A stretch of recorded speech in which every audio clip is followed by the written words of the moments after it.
Hello guys, welcome to my YouTube channel CSC and Mitra. आज की इस वीडियो में हम बताएंगे आपको आरटी के फॉर्म कैसे भरे जाते हैं। सबसे पहले आरटी ही लिखना है। आरटी 2025 एंटर करना है क्रोम ब्राउजर पे। राइट टू एजुकेशन राजस्थान पे क्लिक करना है। छात्र ऑनलाइन आवेदन और रिपोर्टिंग पे क्लिक करना है। आरटी के पोर्टल पे आने के बाद आप यहाँ पे आके दिशा निर्देश पढ़ सकते हैं। क्या दिशा निर्देश है इसमें आरटी के अंदर, तो हमने डाउनलोड कर लिया है। डाउनलोड करने के बाद यहाँ पे क्लिक करेंगे। अधिकार अधिनियम 2009 की धारा अंतर्गत गैर सरकारी विद्यार्थियों में निःशुल्क सीटों पर प्रवेश दिशा निर्देश सत्र 2025-26 से प्रभावी। PP+3 तथा PP+5 के क्रमोन्नत विद्यार्थियों के लिए प्रवेश की पात्रता है। निःशुल्क पात्रता के लिए निम्न शर्तें हैं। ये सभी शर्तें आपको अध्ययन पूर्वक पढ़नी है, जिसमें दुर्बल व असुविधाग्रस्त समूह के संबंधित होना चाहिए बालक। और ये सभी प्रमाण दस्तावेज आपको इसके साथ आरटी के फॉर्म भरते समय आपको अपलोड करने हैं। दस्तावेज आपको आरटी के फॉर्म भरते समय आपको साथ में रखने हैं और ये अपलोड करवाने हैं साथ के साथ। प्री प्राइमरी +3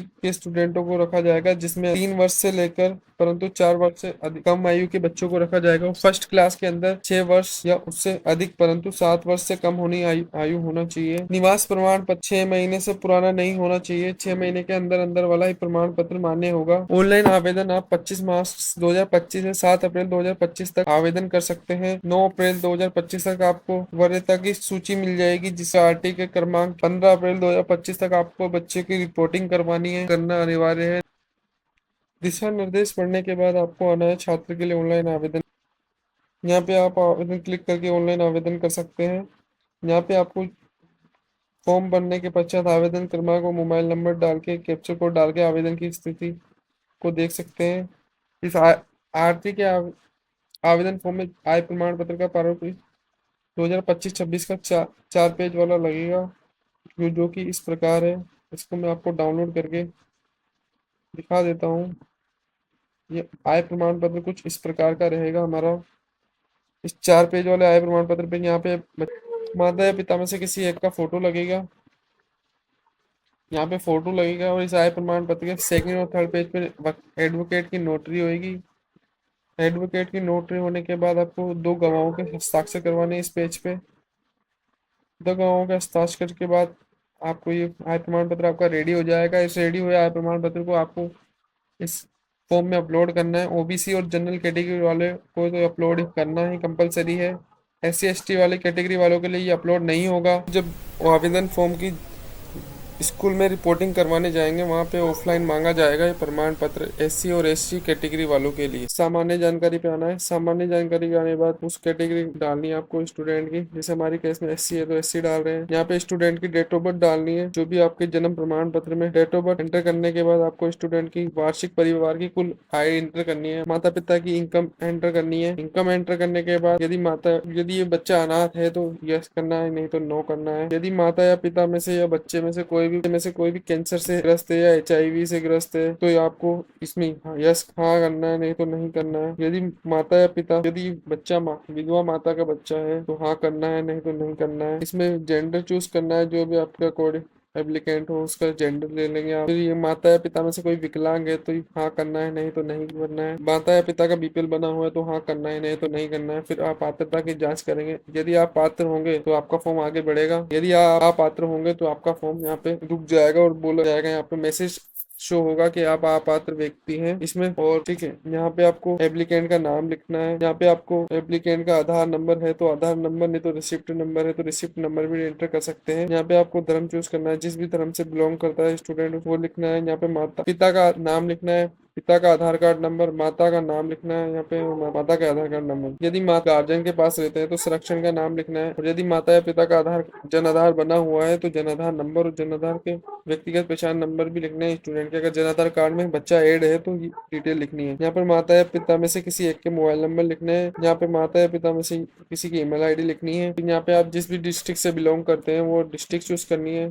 फिर जो भी आपके ब्लॉक लगता है वो ब्लॉक लेना है आपको। फिर आप ग्रामीण क्षेत्र से हैं जिस भी वाह यहाँ पे आपको जिस ग्रामीण क्षेत्र से तो पंचायत लेनी थी, और शहरी क्षेत्र से तो आपको वार्ड चूज करना पड़ेगा। जिस भी क्षेत्र के वार्ड में बच्चा निवास करता है, वो वार्ड लेने के बाद आपको उस क्षेत्र का पिन कोड एंटर करना है। पिन कोड एंटर करने के बाद वहाँ का पूरा पता लिखना है। पूरा पता चूज करने के बाद एप्लीकेंट का फोटो लगना है, फोटो अपलोड होगा। फोटो अपलोड होने के बाद आपको वार्ड के प्रूफ में निवास प्रमाण देना है। निवास प्रमाण में आप बच्चे का मूल निवासी, राष्ट्र, माता पिता का राशन कार्ड, बच्चे का आधार कार्ड, माता पिता का पहचान पत्र, माता पिता का ड्राइविंग लाइसेंस, बिजली का बिल, पानी का बिल, इन सबों में से कोई भी डिटेल अपलोड कर सकते हैं। एक फाइल 300 KB से कम होनी चाहिए। यहाँ पे बच्चे का जन्म संबंधित, आयु संबंधित प्रमाण पत्र देना है। आप इसमें आधार कार्ड, नगर निगम से जारी हुआ जन्म प्रमाण पत्र या पंचायत से जारी हुआ जन्म प्रमाण पत्र, अस्पताल, और जैसे यहाँ पे जाति प्रमाण पत्र, अगर आप SC ST कैटेगरी या सुविधा का समूह, जनरल और OBC कैटेगरी है, तो यहाँ पे एक और ऑप्शन खुलेगा, और उसमें पिता का आय का प्रमाण पत्र भी है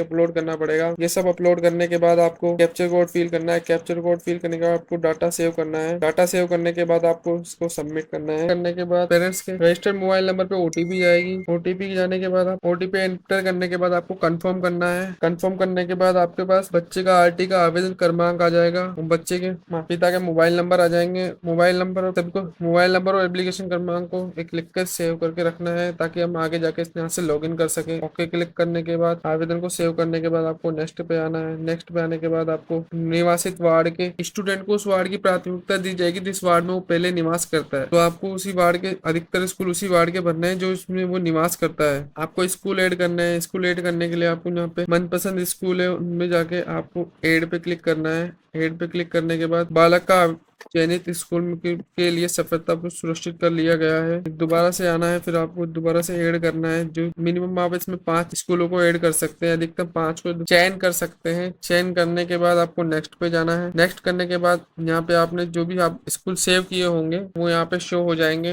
उन सभी को शो होने के बाद जिसको आपको पहले प्राथमिकता देनी है उसको आप ऊपर कर सकते हैं, जिसको आप बाद में प्राथमिकता देनी है उसको नीचे कर सकते हैं। जैसे हमारे केस में हमने देव पब्लिक सीनियर सेकेंडरी स्कूल को प्राथमिकता पहले देना चाहते हैं तो उसको ऊपर कर लिया है। इसके बाद आपको नेक्स्ट करना है। नेक्स्ट करने के बाद आपसे एक बच्चे की सारी डिटेल कंफर्म की जाएगी। सभी डिटेल को कंफर्म करने के बाद आपको इसको सुरक्षा पूर्वक लॉक करना है। लॉक करने के बाद आपका आवेदन लॉक हो जाएगा। लॉक होने के बाद आपका फॉर्म सबमिट हो जाएगा। सबमिट होने के बाद आप इस फॉर्म को फाइनल लॉक करने के बाद, आवेदन को लॉक करने के बाद आप लॉटरी से पूर्व इसको आवेदन पत्र को प्रिंट करके सेव करके रख लेना है। आवेदन को लॉक करें। लॉक करने पे क्लिक करने के बाद पेरेंट्स के मोबाइल नंबर पे OTP जाएगी। OTP बाद एंटर करनी है पेरेंट्स के मोबाइल नंबर पर। पेरेंट्स के मोबाइल नंबर पर OTP कंफर्म करने के बाद आपको स्टेप दिखाई जाएगी। पात्रता की जांच पे हमारी सबमिट हो चुका है। डैशबोर्ड पे आ जाएंगे हम। डैशबोर्ड पे आने के बाद पात्रता की जांच होगी।